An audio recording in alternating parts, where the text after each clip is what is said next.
जितने आस्था चैनल पर कथा सुन रहे हो, जितने फेसबुक और यूट्यूब पर सुन रहे हो, बहुत सावधानी से सुनना।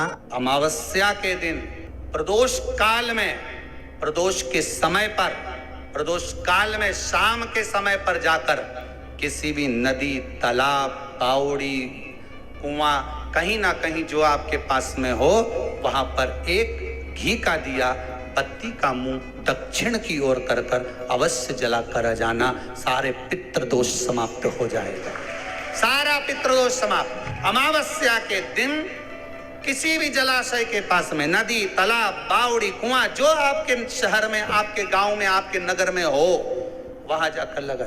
अगर नदी, तालाब, बावड़ी, कुआं नहीं है तो पीपल का वृक्ष हो या बेलपत्री का वृक्ष हो या बट का वृक्ष हो, उसके नीचे लगा दो प्रदोष काल में। पर अमावस्या के दिन लगाएं जरूर। क्यों? अमावस्या के दिन पितृ शाम के समय प्रदोष काल में शंकर भगवान का नाम जाप कर कर नदी, तालाब, बावड़ी पर पानी पीने जाते हैं। वहां से जल का आचमन कर कर पितृ अपने लोक को चले जाते हैं प्रदोष काल के समय पर। इसलिए प्रदोष काल में जलाशय के पास में, बावड़ी, कुआं, नदी, तालाब के किनारे पर दिया लगाया जाता है दक्षिण की ओर मुख कर कर बत्ती का। तो पितृ आशीर्वाद देते हुए जाते हैं कि फलो फूलो, आगे बढ़ो, उन्नति करो, तरक्की करो। ये पितरों का आशीर्वाद रहता है, पितरों का वर रहता है। आप देंगे, कुछ करा ना करा, फिर अमावस्या के दिन, उस दिन दिया दक्षिण की ओर बाती का मुख कर कर लगा। शनिवार के दिन जो पीपल के वृक्ष में सरसों के तेल का दीप लगाता है, उसको शनि कभी परेशान नहीं करता। एक बात हमेशा ध्यान रखिएगा, मान लो अगर कोई भारी रोग ऐसा शनि महाराज के कारण हो गया हो, अच्छे काम करते करते उल्टे हो रहे हैं, होते हैं किसी किसी के साथ में, विपरीत परिस्थितियां आ जाती है। अच्छा करने जाओ बुरा हो जाता है, अच्छा कर्म करने जाओ बुरा हो जाता है। तो पीपल के वृक्ष की जो छाल होती है, छाल देखिए, पीपल के वृक्ष में जो छाल लगी होती है, उस छाल को घिसकर चंदन बनाकर भगवान शंकर का स्नान कराकर, अभिषेक कराकर, पूजन कराकर, पूजन कराने के बाद में पिपलेश्वर महादेव का नाम लेकर, कौन से महादेव? पिपलेश्वर महादेव का नाम लेकर वो जो घिसी हुई छाल होती है, उस छाल का तिलक भगवान शंकर को लगा लो और उसी का थोड़ा सा भाग अपने कंठ पर, मस्तक पर लगाना प्रारंभ कर दो। धीरे धीरे जो विपरीत दशा है वो सुधरना प्रारंभ हो जाती है। पर नाम याद रखना, पिपलेश्वर, पिपलेश्वर महादेव। जिनके यहाँ पितृदोष होता है, काल सर्प दोष होता है, वास्तु दोष होता है, उनको ज्यादा कुछ नहीं करना होना। महाराज एक बेल का फल लीजिए। क्या लेना है? बेल का फल, बेलपत्री का जो फल होता है उसको ले लो।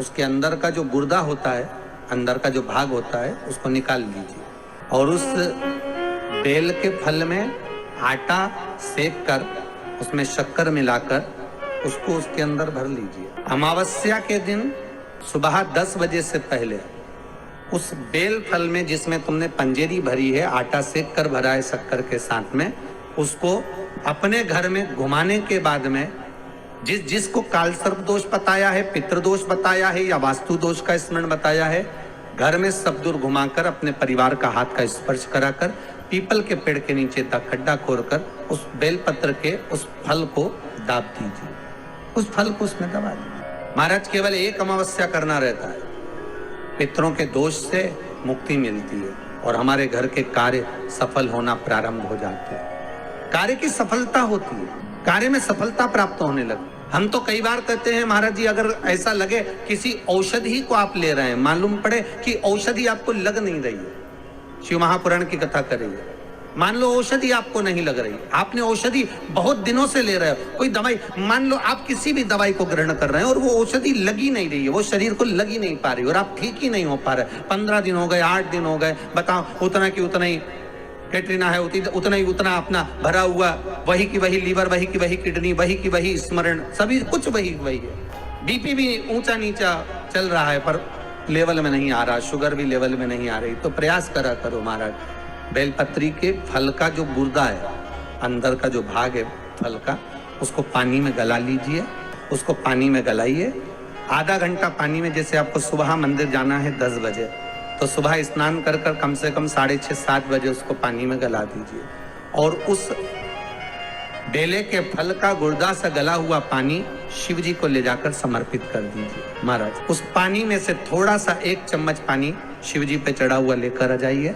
उस पानी को जो बीमार व्यक्ति है उसको औषधि देने से पहले मात्र आधी चम्मच से भी आधा चम्मच उसको दे दीजिए।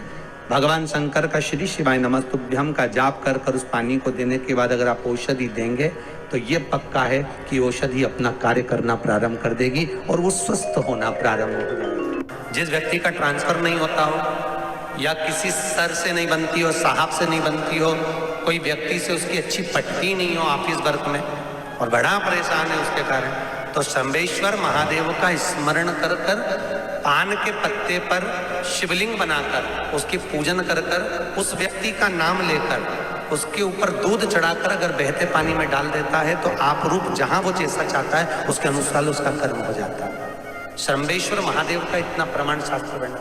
अभी 10th और 12th की एग्जाम चल रही है बच्चों की, हम तो उनसे भी कहेंगे 1 लोटा पानी ले, उसमें थोड़ा सा लाल चंदन डालकर शंभेश्वर महादेव का नाम लेकर शंकर जी को वो चढ़ा दे और उसी पानी को नैनों से लगा कर जाओ।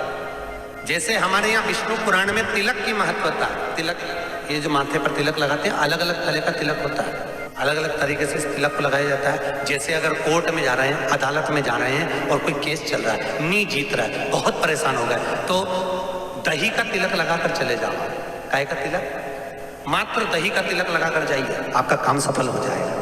तिलक का भी प्रमाण है, कौन सा तिलक कब लगाकर जाना चाहिए। पुत्र के लिए योग ले रहे हैं, संतान के लिए चाह रहे हैं कि संतान हो जाए, पुत्र हो जाए, तो पीपल के पेड़ की नीचे की मिट्टी का तिलक लगाकर पुत्र के लिए योग लिया जाए तो पुत्र उत्पन्न होता है। संतान के लिए योग लेते हैं तो भी पीपल के पेड़ के नीचे की मिट्टी का प्रमाण शास्त्र बना। बस केवल पीपल के पेड़ के नीचे की मिट्टी रविवार को नहीं ली जाती। जब किसी विशेष परिस्थिति में फंस जाओ, जब आपको लगे कि ऐसी विषम परिस्थिति में हम फंसे हुए हैं, भगवान कोई रास्ता निकालिए, तो एक काम करना, 5 बेलपत्र लेना। अगर कोई विषम परिस्थिति में फंसे हो, निर्णय नहीं मिल रहा, मंजिल तक नहीं पहुंच पा रहा और ऐसा लग रहा है कि हमारा ये कार्य होना चाहिए, पर किस निर्णय पर जाऊं, ये वाली जॉब करूं, ये वाली जॉब करूं, ये वाला मकान खरीदूं, ये वाला खरीदूं, बेटी को पढ़ने भेजूं ना भेजूं, बेटे को वहां भेजूं ना भेजूं, बेटे का संबंध यहाँ करूं ना करूं, बेटी का संबंध वहां करूं यहाँ करूं। जब कहीं विषम परिस्थिति में फंस जाओ, कोई निर्णय नहीं निकल रहा हो, कोई निर्णय तक आप नहीं पहुंच पा रहे हो, तो 5 बेलपत्री और 5 बेलपत्री की जो नीचे की जो डूंठ होती है, यहाँ का जो भाग होता है, जो डंडी होती है, इस डंडी पर इत्र लगाओ। 5 डंडी पर, जितने भी 5 बेलपत्री की 5 डंडी पर इत्र लगाकर एक एक बेलपत्री के वृक्ष के नीचे भगवान शंकर की पंचायत का नाम लेकर गणेश, विष्णु, शिव, दुर्गा, सूर्य, इनका स्मरण कर कर अपना हाथ उस बेलपत्र पर रखकर भगवान से प्रार्थना करो कि अब मेरा निर्णय आपको सौंप दिया गया है, आपको जो निर्णय करना है 24 घंटे के अंदर मेरे हृदय से वो निर्णय आप करा देना और सतमार्ग पर पहुंचा देना। जब कोई परिवार में निर्णय नहीं हो पा रहा हो, कोई विषम परिस्थिति में फंस गए हो, निर्णय होना जरूरी है, शिव की पंचायत में दे दो। एक बहुत सुंदर बात कहेंगे कि शिव पंचायत के अंतर्गत अगर शरीर में रोग भारी हो गया, बहुत तकलीफ है, शरीर में कष्ट है, बड़ा भारी रोग हो गया है, बहुत तकलीफ में अगर शरीर चल रहा है, तो निवेदन करूंगा आप प्रयास करिएगा, अबीर गुलाल आती है बाजार में, मिलती है अबीर गुलाल। शिव जी पे अभिषेक जब शंकर भगवान का होता है, शिव जी का जब अभिषेक होता है, तो जो कर्मकांडी ब्राह्मण होते हैं, विद्वज्जन ब्राह्मण होते हैं, वो आपसे कहते हैं अबीर चलाइए, गुलाल चढ़ाइए। तब शिव जी पर अबीर चढ़ाने के बाद 5 लोटा जल, 5 कलश जल के भर भर कर शंकर को चढ़ाना प्रारंभ कर दीजिए। 5 बार जब जल चढ़ाएं, उसके पहले जब आप अबीर चढ़ाएंगे, पहले अबीर चढ़ना है। अबीर जब चढ़ा दें, चढ़ाते समय आप अपनी रोग, अपनी बीमारी, अपने कष्ट को शंकर जी को कहें अबीर चढ़ाते समय, और उसके बाद में 5 लोटा जल समर्पित करें।